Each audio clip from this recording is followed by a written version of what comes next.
Welcome to our panel on work and labor. Before we start, I'd like to acknowledge that we're on the unceded land of the Temple and Yagara peoples. We pay our respects to their elders, laws, customs, and creation spirits. Currently, we're a little bit behind work schedule, but I think it's fine. Each presentation will have 12 minutes, and I'll let you know when we have 2 minutes left, and I'll show you the victory gesture. Following each paper, we will have 10, after the session, we'll have some time to open the floor for questions. So without further ado, let's welcome for first paper presented by Bingxi Huang. Weaving a web of care, sustainable and ethical aspirational rural female labor on short video platforms. Hello everyone, I'm Bingxi. I'm a PhD candidate from School of Communication Arts at the University of Queensland. Today I'd like to talk about rural female content creators and politics of care on short video platforms. This is part of my PhD project, Rural Women's Self-Representation and Identity Construction on Short Video Platforms in China. But today I'd like to focus on the aspect of politics of care. Short video platforms such as Douyin and Kuaishou have become one of the most popular social media in China, featuring videos typically no longer than 5 minutes, along with live streaming and live commerce functionalities. By 2023, the number of short video users was gradually approaching the total size of internet users at around 97%. Among these users, there are a lot of rural women who create content and live stream on short video platforms to sustain a livelihood. Some of them even have millions of followers.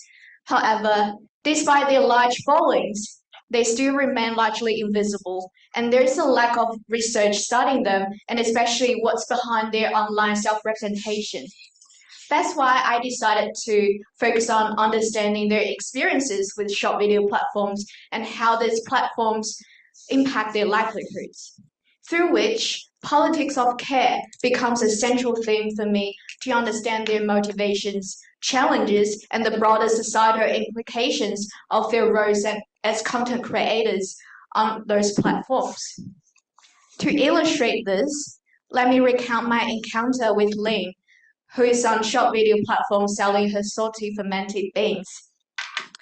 So in this picture, she was about to start her evening live stream.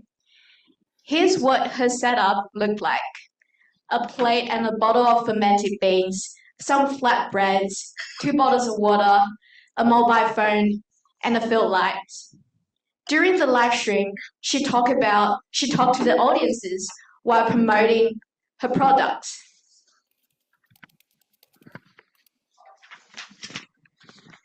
I got to know Lin because of my dad. He's a huge fan of salty fermented beans, jiangdous, because it always reminds him of his childhood. He's bought beans from Lin a few times, but ended up getting so sick of it because it's not only salty but also unhealthy. But Lin's live streams still go on every day without a break, sometimes from 8 to midnight, sometimes throughout the day, during which she continuously eats salty fermented beans like this. And she's been doing this for over 2 years. So, to respect Lin's privacy, I cropped out some details of her face. In this video, she assures her audience of the cleanliness and the quality of her food by eating it and showing how it's stored and packaged for delivery. She also shares videos demonstrating how she prepares and cooks the dish.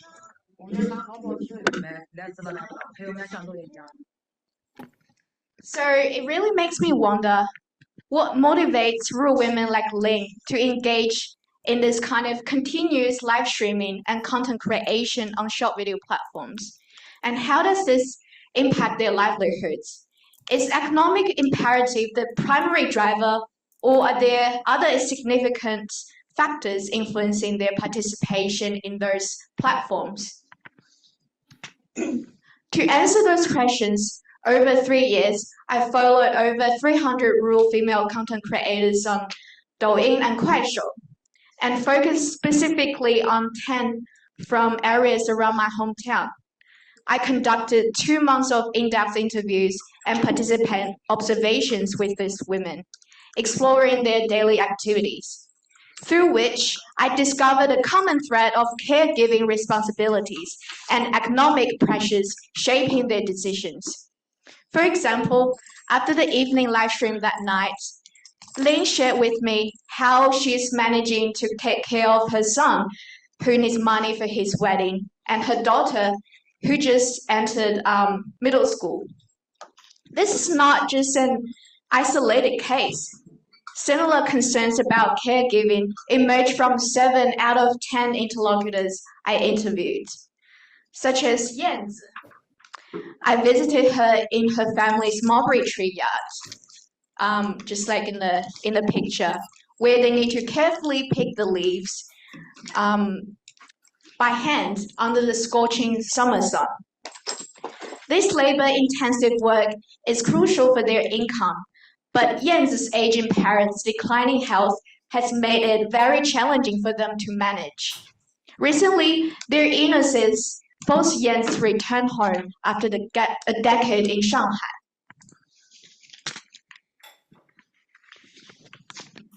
Walking through these rural towns, I noticed a harsh demographic divide.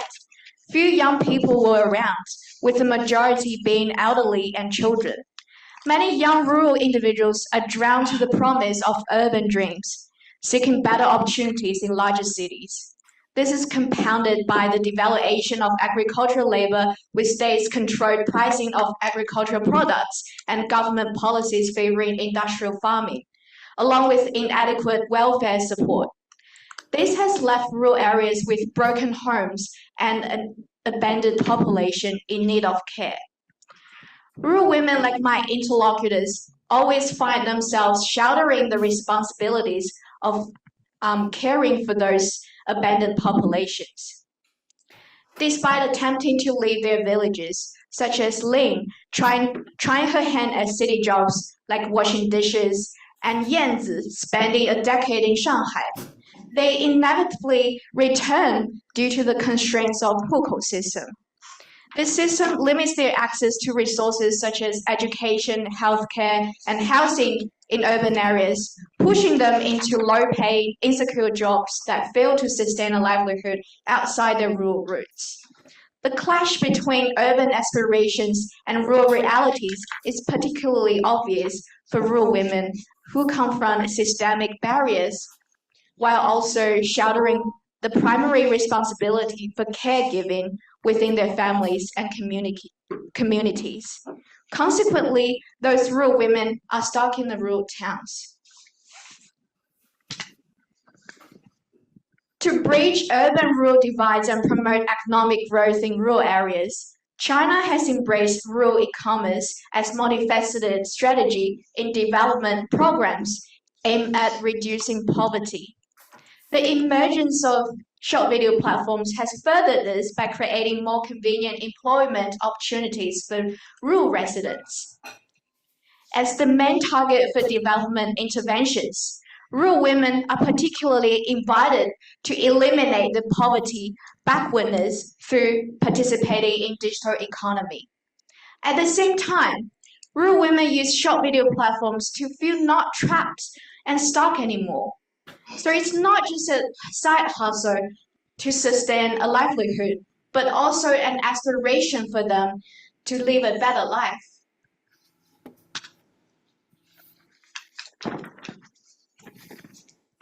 Short video platforms seem to offer my interlocutors a way to have the best of both worlds, but its fast pace makes them frequently feel anxious. My interlocutors all wish to grab the traffic. They have to diligently care and cultivate in between two worlds. On one hand, they grapple with the demanding and fast-paced nature of short video content creation. which not only requires skills in filming, editing, and writing, but also requires instant huge amount of care labor that secures the connection with the audiences. On the other hand, they have to shoulder the caring responsibilities that is intensive and requires constant attention and dedication.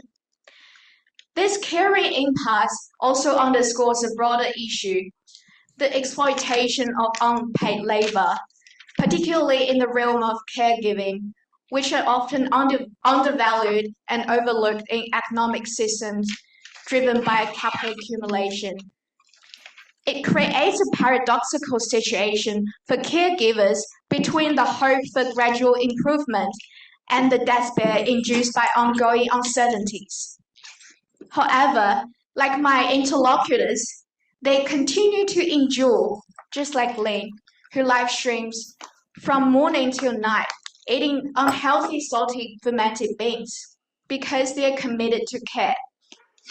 This kind of endurance is essential for orienting individuals, families, and communities toward future possibilities despite present difficulties. My interlocutor and I introduced an idea of mutual elder care in her village.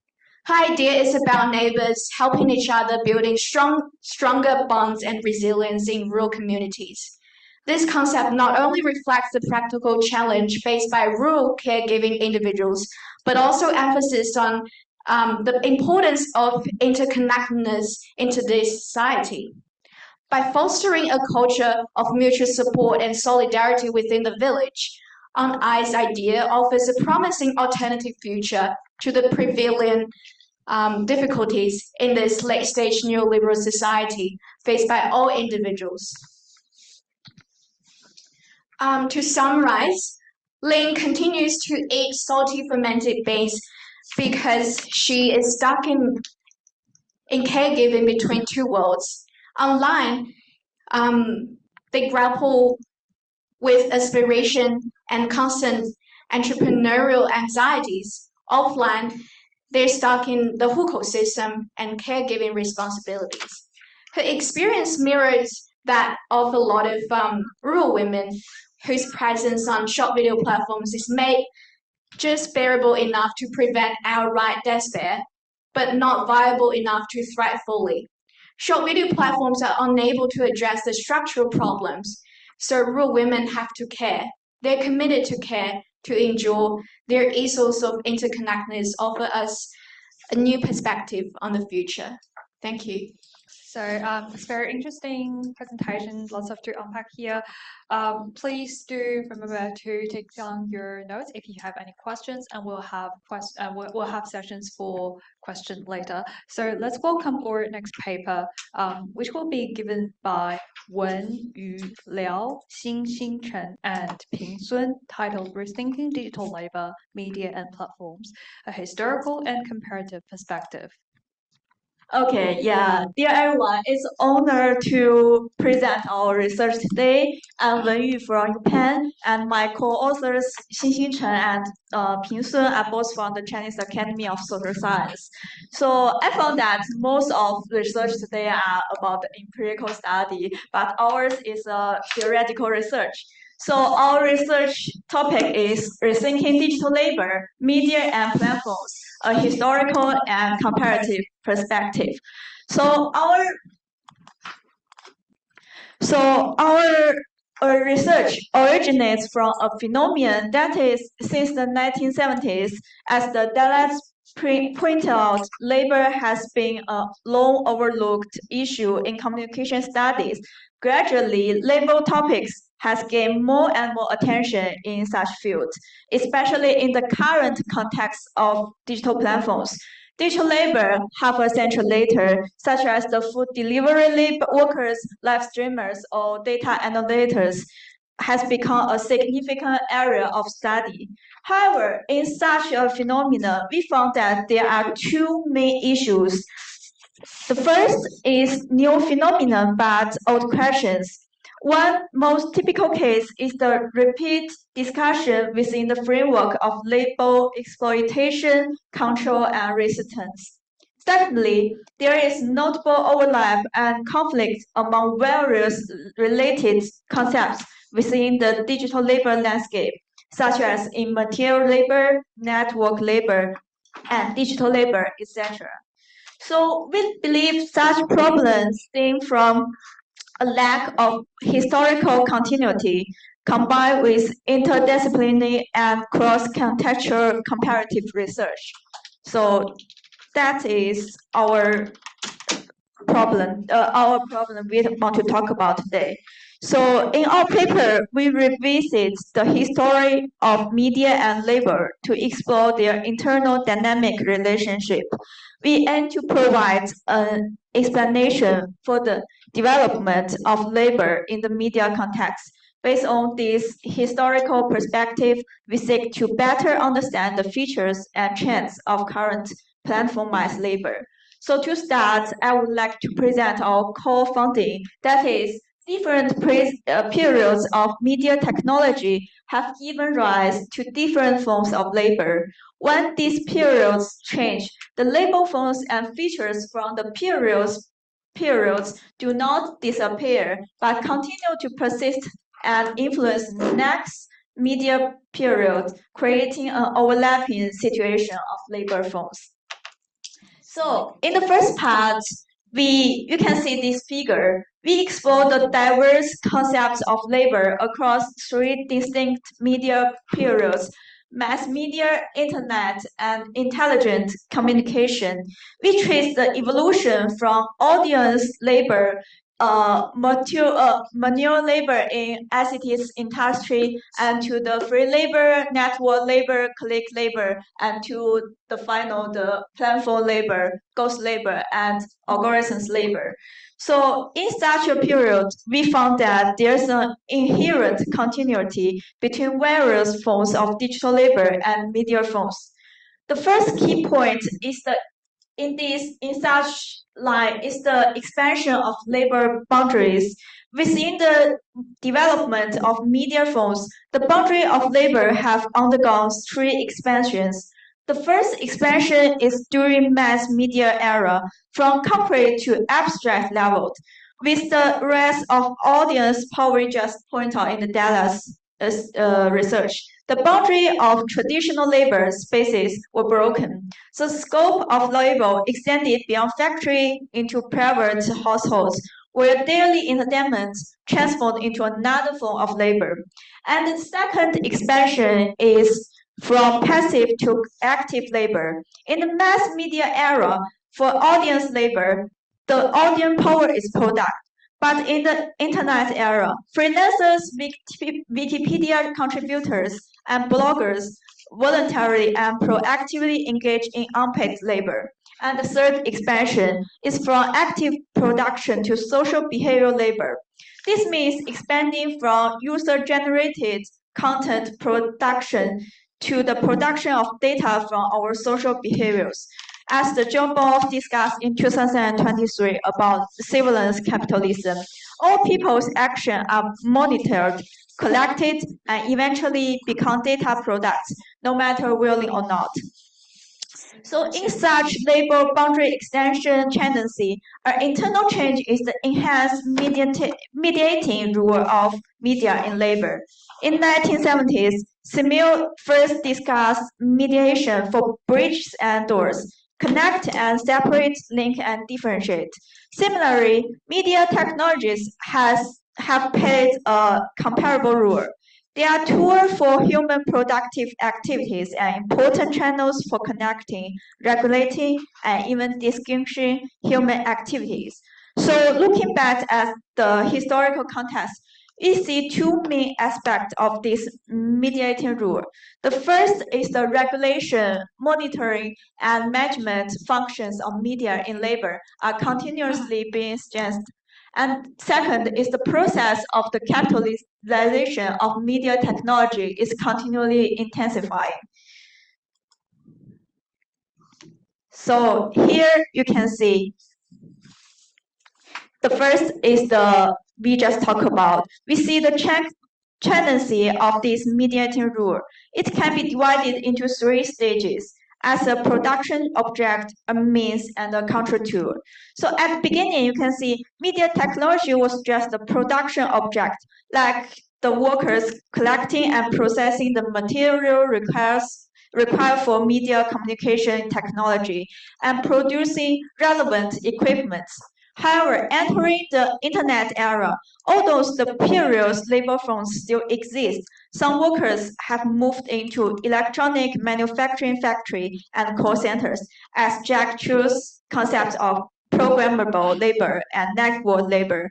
And in the meantime, we found that media technology has increasingly become a means of production in the fields like advertising, fashion, software production, and also photography. You can see such content production become heavily dependent on media technology.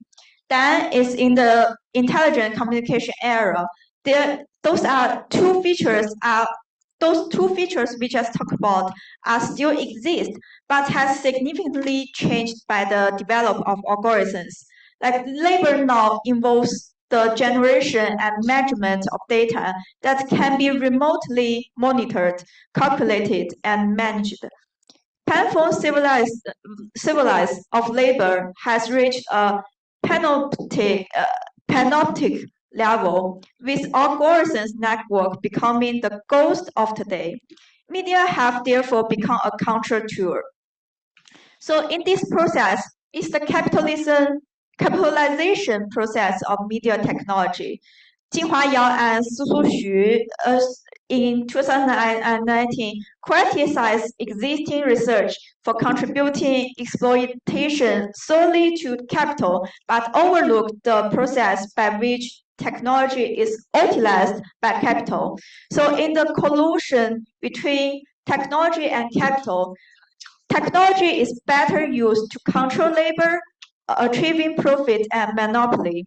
This process involves unequal exchange of technology and capital flows. You can see the spatial temporal elimination. And spatial temporal and elimination. Technology and capital gradually integrate, making mediated labor more widespread and easier to propagate. So by examining our findings from a historical perspective, now coming to our second main question, that is, how can we better understand the current platformized labor? Firstly, it's important to recognize that platformized labor is not a new phenomenon, but as we just said, a stage in the development of labor within the media context. So platform at any level, you can see from macro, meso, or micro level, are kind of media form. So here I won't give many details, but the more important point is platformized labor presents a combination of the new and the old, rather than a simple replacement of the old with the new. So based on it, we have identified two interesting characteristics of platformized labor. First, embodiment. From real metal miners in Africa to call centers operators in Southeast Asia, from Foxconn workers in China to female IT professionals in Latin America, hardworking physical labor has always been present. However, in intelligent communication era, currently embodiment labor has generally increased. This is reflected into two main aspects. First is the repetitive and excessive use of body. You can see they use the boat like the rideshare drivers. They continuously driving for over 15 hours, and the food delivery workers on standby online for extended periods. And also the live streamers use their body and emotion to make life. These workers became the cyber limbs and flash connection points, extending the intelligent media, effectively become part of the digital infrastructure. Okay, and second is datafication. The development of technology has extended labor from a concrete to an abstract label. from bearing an increasing degree of datafication. So you can see here, the capital of datafication is platformized labor did not appear out of nowhere. In fact, it's from, to some extent, a transformation of free labor. So you can back to our internet era, where click there, click labor, labor, all things are produce labor. But by now, it's become totally datafication. So you can see we conclude three features of these features.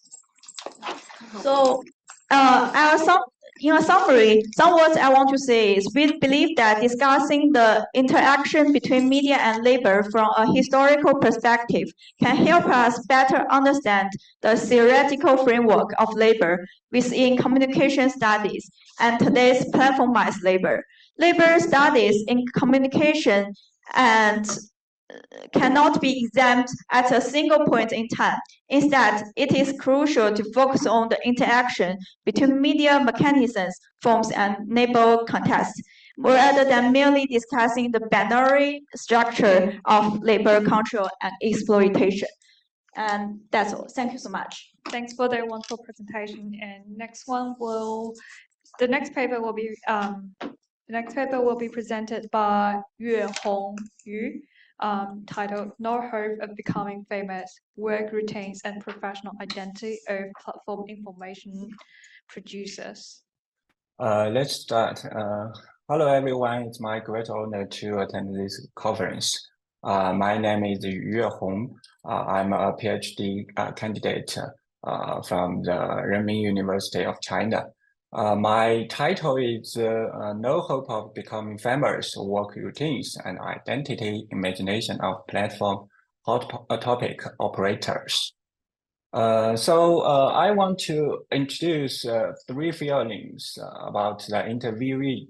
The first is the work is so boring. Let's do some research. The second is now the most difficult and uncomfortable thing for me to accept is that I can't hit accurately. The third is the biggest feature of this job is that it is meaningless. So it's my conviews. So this is what three interviewees said when talking about their work situations. What makes me wonder is what kind of job makes them feel like this? What is the main content of their work? With this question, I walked into company ACE. My department is the hotspot operation group of the financial section of company ACE. It is mainly responsible for the topic mining, resource recommendation, and the promotion of hot financial information across the entire network. It also searches for relevant financial entities and holds a series of financial activities. So in the literature, Carson and Peters in 2023 proposed decentering journalism while keeping journalism studies, argues that many journalism studies still focus on how newsrooms respond to technological change, rather than how much change had occurred around the society. This paper, the core issue to be discussed is that a group of people who didn't originally need to engage in journalism work, but actually participated in the selection, editing, and dissemination of news hotspots. How do they recognize their identities and how do they think of themselves? So in the literature review, I think there are 2 points. The first is the beginning of the era of platform journalism. Subsequently, 2 research approaches can be extended. One is based on traditional media and explores its process of crisis response, transformation, and innovation. The other is based on platforms and explores its intervention in journalism activities. Compared with other features, the most vital feature of the platform journalism era is that the breadth and the depth of news information dissemination are no longer mainly reviewed and controlled by professional journalists, but are dominated by larger internet companies and infrastructure. So the two is career and self are two levels of identity recognition. There are two main approaches to the research of journalists' professional consciousness. One is from the perspective of professional sociology. The other approach is from the constructivism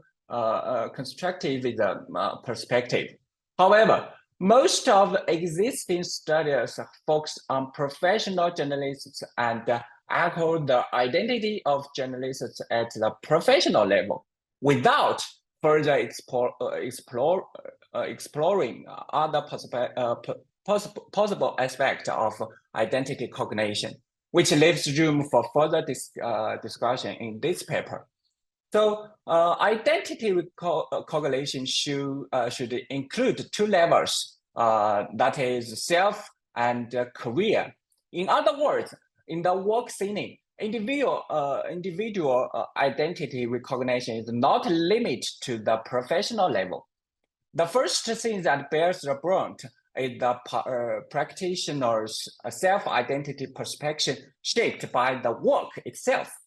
Therefore, what needs to be asked is how self-identity cognition is formed and what is the relationship between self-identity cognition and professional identity cognition. So this paper, the method of this paper, I adopt the method of participatory observation and in-depth interviews as the main research methods. The author's participatory observations lasted for more than 4 months, and the main empirical data were obtained from July to November in 2023, resulting in nearly 200,000 words of the field notes. The in-depth interviews adopts a semi-structure mode, which is mainly composed of 3 sections successfully, namely work routine, self-status description, and career and industrial expectation. So some findings in this paper is the first work routines is liaison with internal and external media. In practice, the media contact can be roughly divided into 2 categories. One is financial media, other and compelling S. Most of these media are the new media department of the traditional media in China and have opened accounts on the platform of compelling S. The other is it is financial media with or incomplete S. Strictly speaking, this type of media has a major positional or even no media attributes, but it exercises the media's right to collect, select, edit, and disseminate news information. I think it is because it is due to the system, the media system of China. So the second is trader completed assessment indicators. In order to achieve this goal, compelling Ace has developed a number of integrated operation interfaces. Like Shaw in the 2012 once proposed decentralized gatekeeping in the earlier days of the widespread use of the internet. It consists of many micro-level interactions between individuals and produce a series of permanent themes. The individuals participating in it act as gatekeepers by selecting and publishing information. However, subsequent research argue that in digital gatekeeping, platforms act as a network nodes in which numerous participants can communicate according to the rules set by the platform owner. And more importantly, the rules can be exploited by strategic professionals. So the third is analyzed, looking for work patterns. Since the main job of platform hotspots operators is to select, edit, and disseminate hot social news, how to present and selected content on the hot search list as much as possible has become an important issue that is often discussed outside of the daily work. So due to the findings above, I have said, I think the important conclusion is the identity dilemma. The first dilemma is the double dilemma of the professional identity. First, optimistic professionalism, a kind of free discursive resources. We use optimistic professionalism to refer to this behavior, intending to show that journalistic professionalism, which originally had a strict connotation, has evolved. It is no longer a professional philosophy or operating norm, but a discourse resource that can be used at will. Second, algorithmic countermeasures frame the limits of action. Most of existing research focuses on the generation process of algorithm technology and its impact on external actors.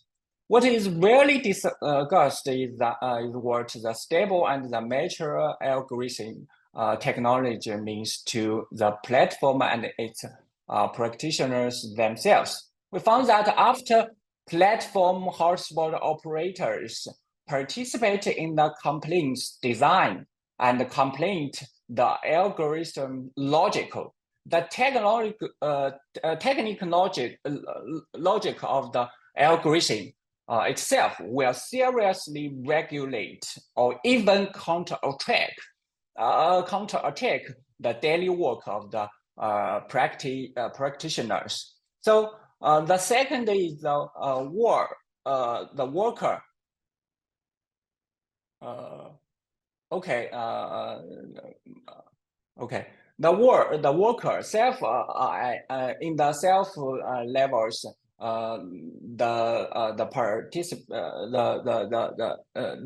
They frame them image of themselves is the worker self identity level. So faced with the dilemma of the two irreconcilable professional identities, platform hotspot operators without exception classify themselves as workers. So that's all about my studies. This study is going on. So I want to listen some suggestions from you. Yeah, thank you. Thank you. Thanks, Yuehong. I hope you can hear a round of applause for you. So let's welcome our last paper by Liao, Tingting, Jingxin on Datafied Habitus and digital disenchantment group optimism in the web experience of Chinese data scientists.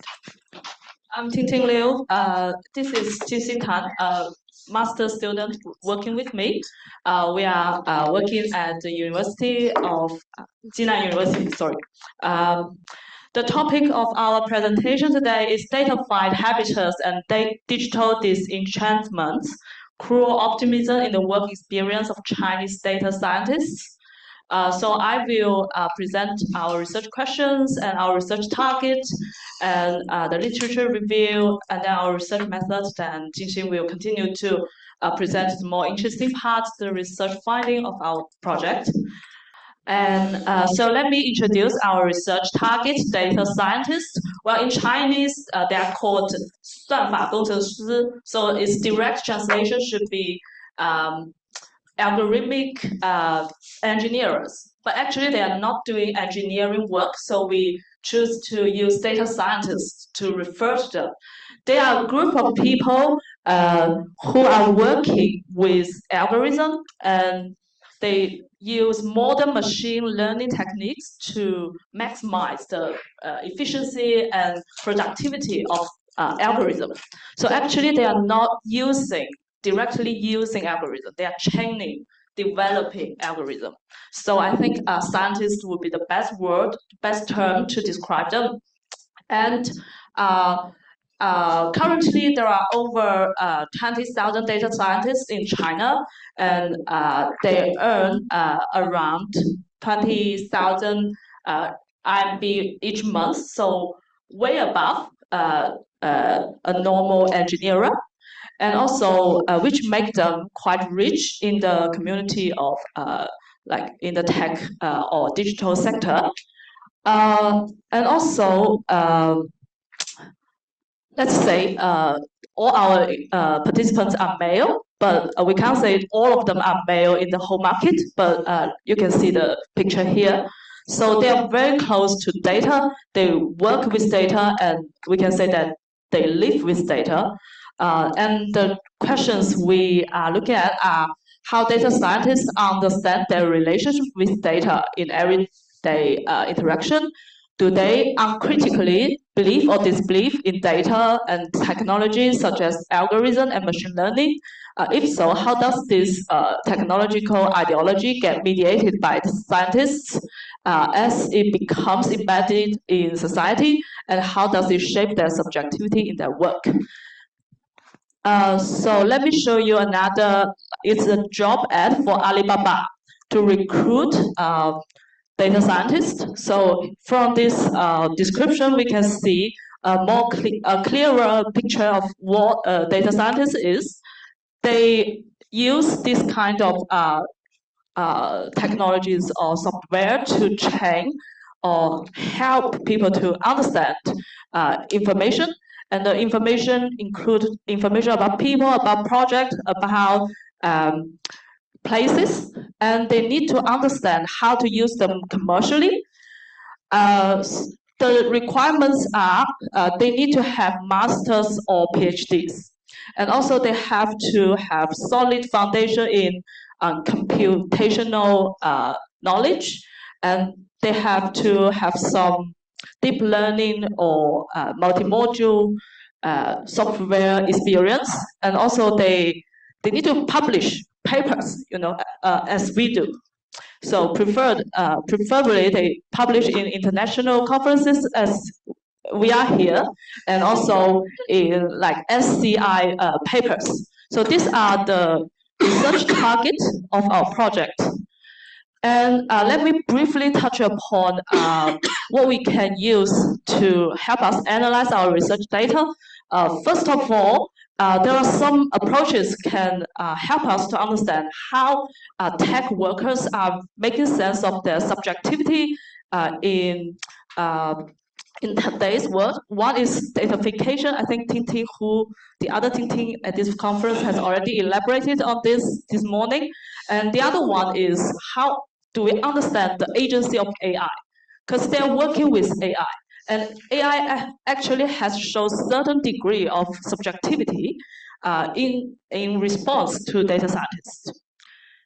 And because we are also looking at a specific kind of digital labor, so in response to the other three presenters of our panel, actually our research targets are, of course, they are digital labor, but they earn quite more than normal digital worker, and also they are highly educated, and also they are they do not change from previous jobs. They are just trained to work with AI directly. So this makes them a very unique type of subjectivity, which is awaited for examination.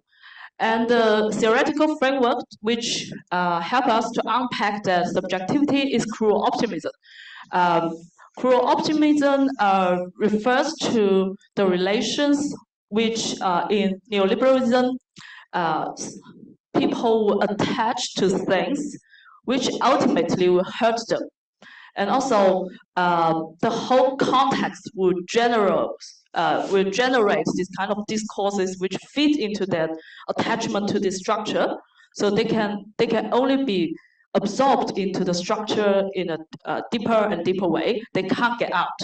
And this speaks very much to our research findings, which we are going to get very soon.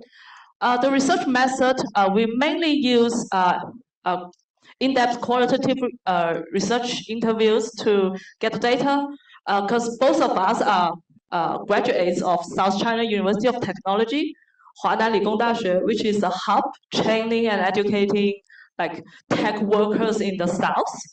So, but Jingxin is much younger than me, of course. So she has more access to data scientists, the young data scientists who just graduate and just land into the sector.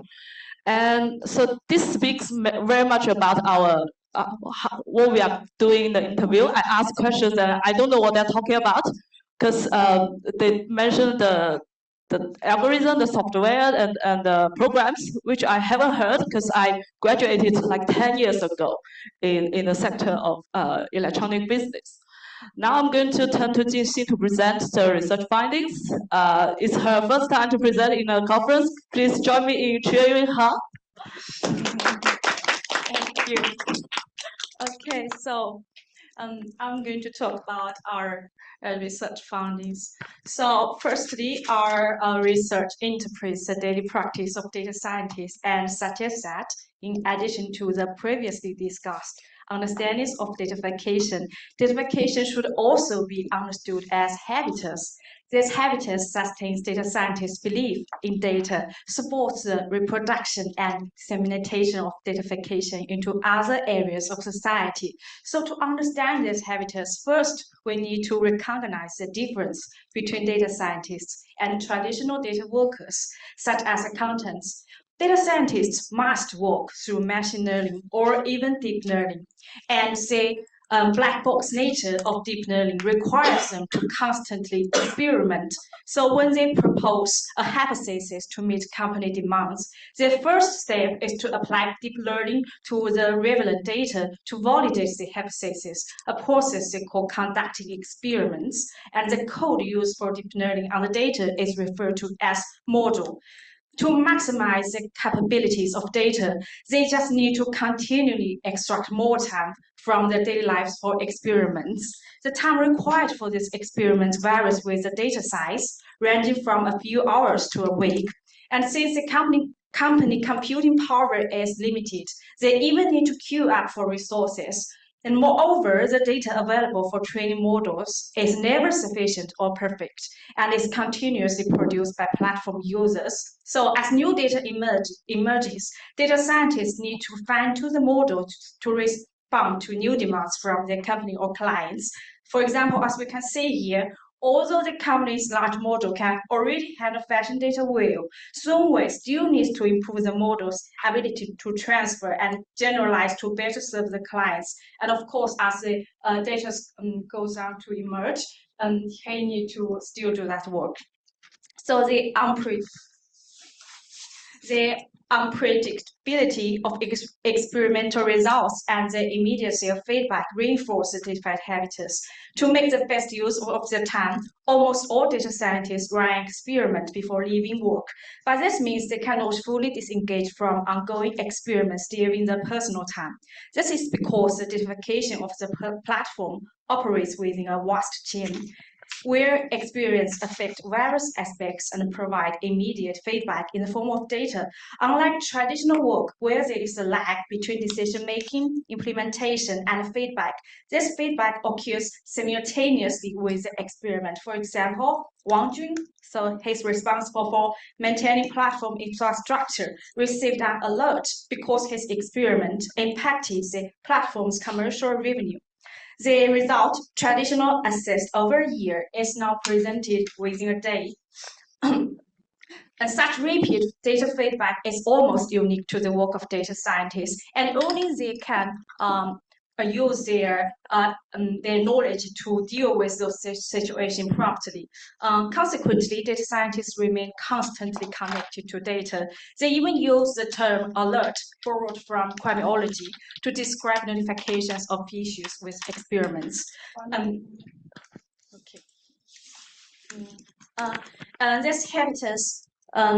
This habitus further intrudes into their daily lives, affecting their understanding of communication. For example, watching and try to use data to show his affection to his girlfriend, but however, he just don't understand why this made his girlfriend even more upset. Then I'm just going to talk about our last finding. So the cruel optimism of productivity. It's something like they really believe in that the AI can increase productivity, but however, in their real work, they are not liberated by AI in the first place, and it's exactly because of the pursuits of productivity that rendered their work so boring, and that they can only do repetitive work. And our last finding is that large models like ChatGPT are actually disenchantments for data scientists, because as we can see here, the success of OpenAI actually proves that instead of designing better artificial intelligence models, heavily investing in data is a shortcut to success. So they are not encouraged to explore other ways to find what they call the true artificial intelligence. Instead, they just patch and refine existing large models. So it's really, really cool for them, because they do have this AI dreams, this feeling that they can liberate their potentials. But however, now what they can do is just do boring jobs around the large models. So it's really cool. Okay, that's my presentation. Thank you.